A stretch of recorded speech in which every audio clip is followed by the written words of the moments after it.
Ascoltando Radio Libertà, la tua voce libera, senza filtri né censura. La tua radio.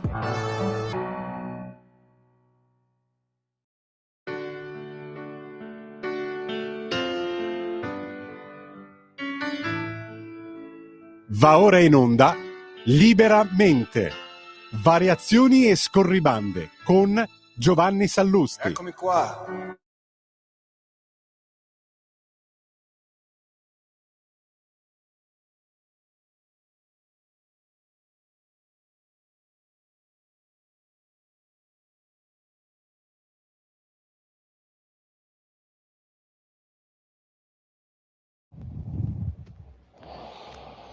Buonasera a tutti e bentornati a Liberamente, variazioni e scorribande qui su Radio Libertà.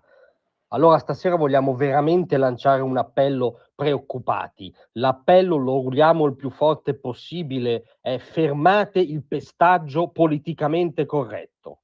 Perché cosa succede alle Olimpiadi di Parigi, come se già non fossero state finora abbastanza ideologizzate, abbastanza monopolizzate dalla paranoia woke, che per esempio ha deturpato l'iconografia dell'Ultima Cena, ma domani sera rischia di succedere una cosa ancora più grave, cioè rischia di andare in scena un vero e proprio pestaggio benedetto dalla suddetta ideologia woke. Cosa potrebbe succedere? Che la pugile trans o intersex o come dire che si sente donna, poi analizzeremo quale di questi casi della neolingua LGBT è quello proprio corretto, ma in sostanza chi se ne frega. Una pugile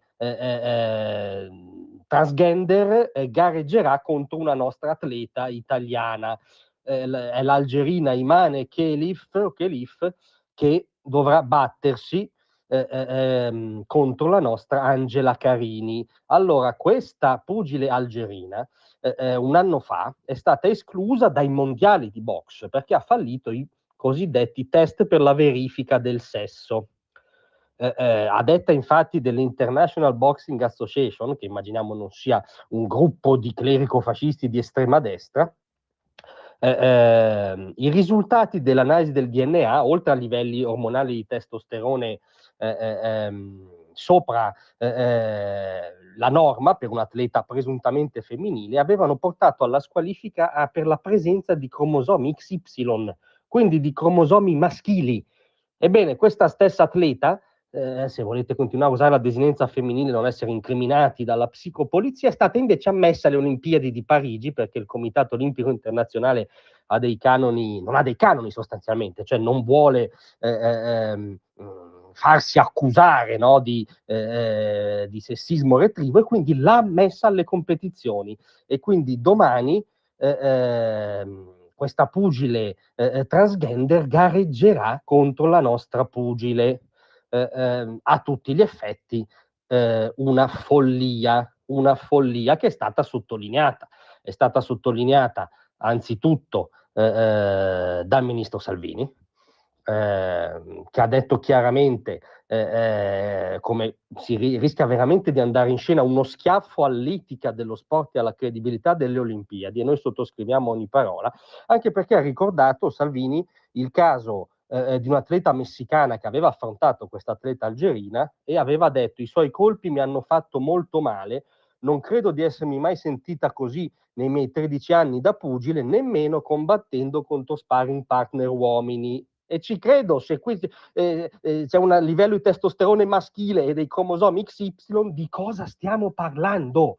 Cioè siamo all'interno di un incubo, non si può dire un'ovvietà che questo atleta non può gareggiare perché tecnicamente ha una forza e un impatto sportivo e atletico da uomo, da maschio. No, non si può dire perché sennò sei un retrivo. Giustamente la Lega ha incalzato il ministro Abodi, l'ha invitato a riferire in aula un'informativa, perché questo match è veramente una summa della follia woke. Sono intervenuti in molti, il Presidente del Senato La Russa ha chiesto: è politicamente scorretto dire che tifo per la donna. La ministra Roccella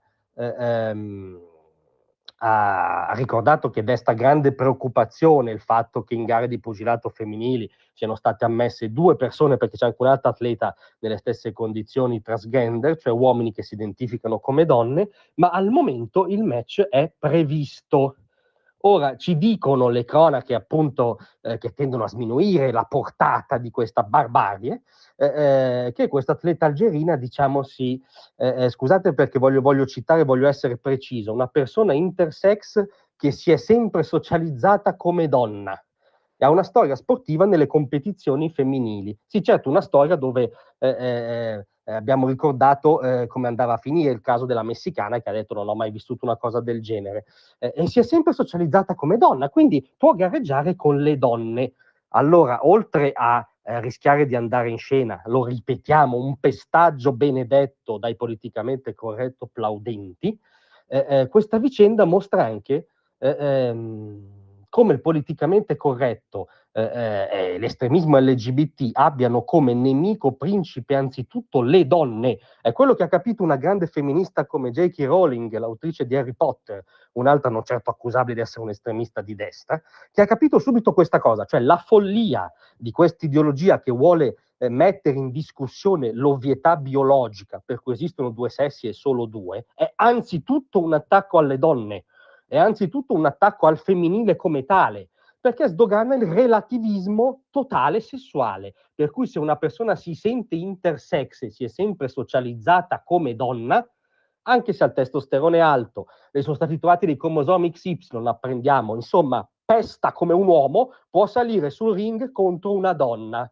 È un delirio totale, lo ripetiamo al ministro Abodi, a chi ama la Gol, presidente del CONI, a chi può attivarsi presso il Comitato Olimpico Internazionale, c'è ancora tempo, fermate il pestaggio politicamente corretto.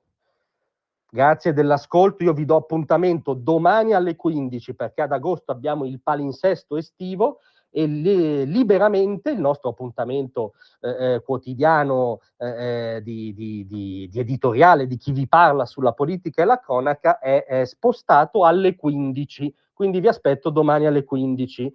Grazie a tutti e speriamo che fermino questa follia.